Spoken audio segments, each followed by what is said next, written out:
Vítajte u môjho nového videa Prečo Praha nestavia do výšky. Toto je moje prvé video v novom kanáli a ak ešte neviete v mojom starom kanáli Toby Traveler, určite si ho pozrite. A viac menej Praha nestavia do výšky kvôli UNESCO a kvôli panoráme.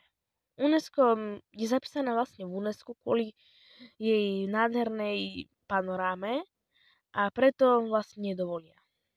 Ale ak by sa chceli odpísať z UNESCO, podľa mňa je to také aj hej, aj nie, že keď mali mrakodrap, by tam podľa mňa ľudia chodili kvôli tomu, lebo je tam aj mrakodrap, ale kvôli UNESCO tam chodia, lebo je to skoro jedno z málo miest, ktoré je v UNESCO.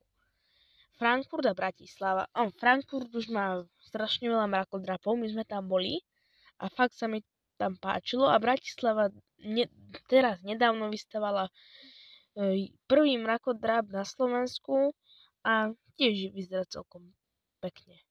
Čiže ak sa Praha nechce stať skanzemom Európy, podľa mňa mala začať stavať do výšky. Ale boli už plány na stavanie mrakodrapov a tak, ale zrušilo sa to a najvyššie budovy sú viac menej len výškové. A toto je už výmena stráží, ktorú som videl na vlastné oči a bolo to fakt pekné. A Orloj asi všetci poznáte, my sme bývali hneď pri ňom. A ak ešte nemáte like a odber, prosím vás ho dajte tým, podporíte moju tvorbu. A keďže viete, že teraz nedávno som začal, tak odporúčal by som si pozrieť prvé videá na YouTube kanále Toby Traveler, lebo tie videá sú už viac premakané a je ich tam viacej. A určite potom si pozrite aj tento kanál. Na Toby Traveler si môžete pozrieť, kam vlastne chcete ísť a na tomto kanáli si o tom môžete pozrieť zaujímavosti.